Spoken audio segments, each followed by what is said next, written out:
much is that doggy in the window? The one with the waggly tail. How much is that doggy in the window? How much is that doggy in the window? The one with the waggly tail. We're at the protest against Korea and the fact that they eat dogs and etc. Could you tell me exactly why we're out here and why we're standing here? Yeah, well, today's the International Day for Korean Dogs and Cats. So there's protests going on around the world, including there's 16 protests going on, including in Belgium, Spain, Mexico, Colombia, Peru, Canada, and a number of other places, Ireland. And we are just trying to protest the Korean government for allowing the illegal killing of dogs and cats in their country, and they're killed in extremely brutal and torturous ways.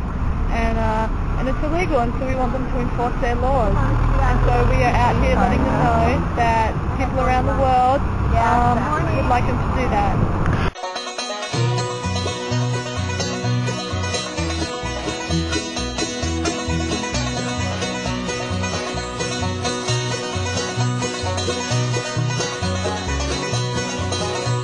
This little light of mine, I'm gonna let it shine. This little light of mine, I'm gonna let it... Well, isn't it true, though, that the Korean government says that it's against the law to eat the dog, but then they also check the meat to make sure it's sanitary and making sure that it's okay to eat even because they're not locking up these people?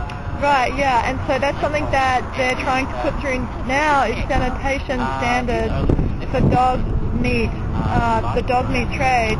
But it's still illegal, but they are still putting through these also, even though it's illegal, they're in some sense saying that they're letting it happen, and they're not enforcing the laws that they have in place, and they're actually, showing in a way that they're supporting this illegal dog trade going on there by implementing or trying to implement these sanitation hygienic standards.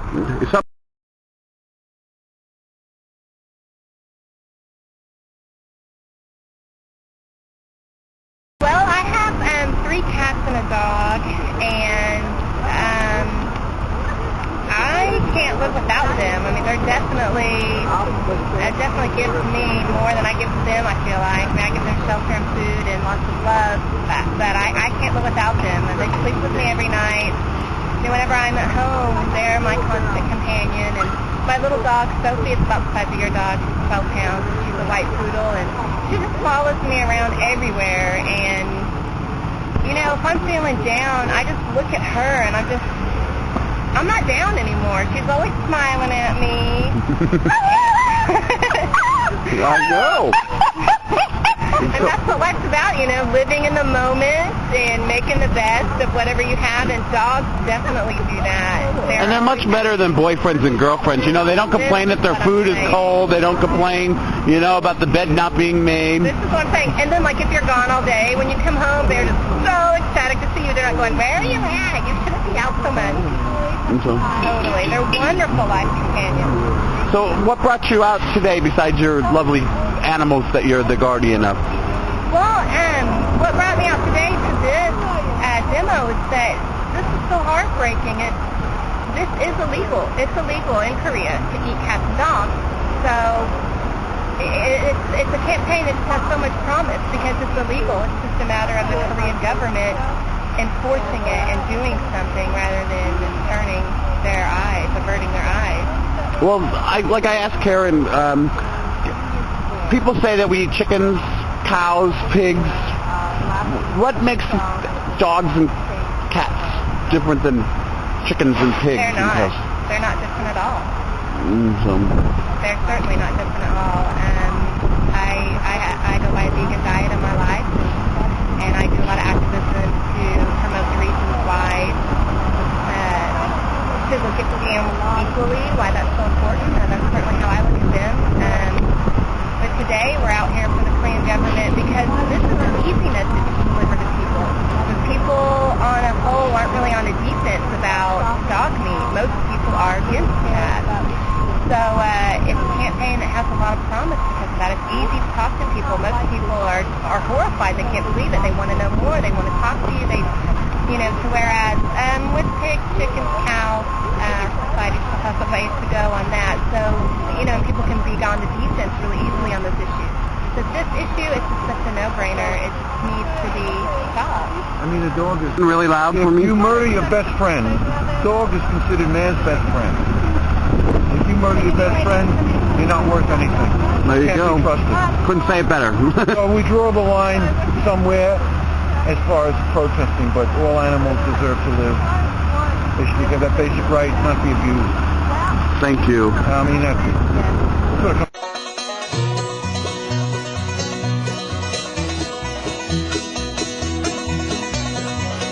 How does it feel to be a guardian of a dog? And say it in Russian for my Russian viewers. По-русски guardian, опекун. Я думаю, что это очень хорошо и почетно быть опекуном животного. Это помогает и самому человеку, и животному, и помогает всему обществу. Спасибо. And what did you say? And say that in English?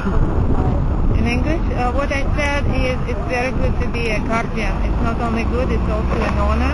And it helps both. It helps me, it helps my animal, and it helps the whole society. There you go. Thank you. If you could tell me, what does it mean to you to be a guardian of an animal, and what exactly brought you out here today? Well, I love animals, and I've been an animal rights person for for the last 10 years.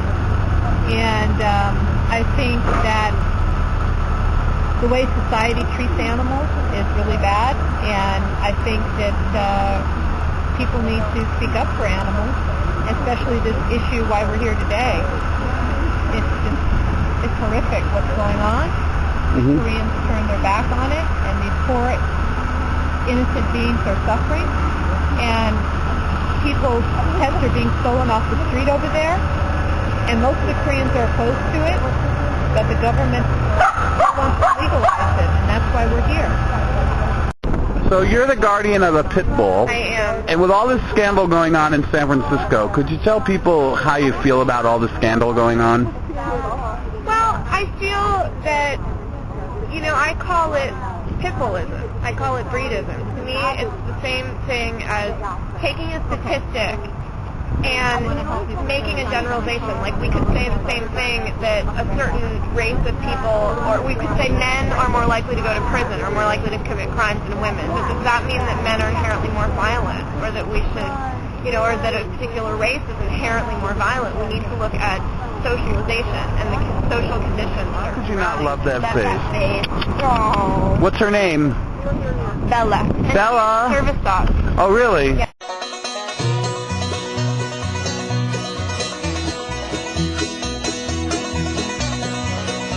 Wanted us to know is that it's cultural, and it's a very small part of the culture, that it's not widespread, and that a lot of the South Koreans don't eat dog, and that she didn't want us to think all South Koreans thought this was okay.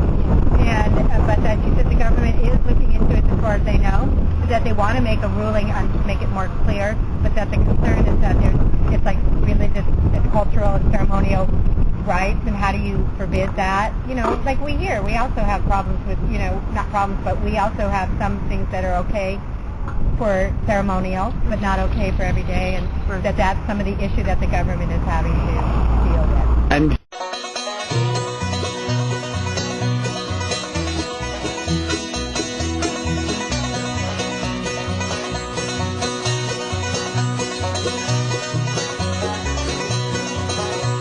This little light of mine, I'm gonna let it shine. This little light of mine, I'm gonna let it shine. This little light of mine, I'm gonna let it shine.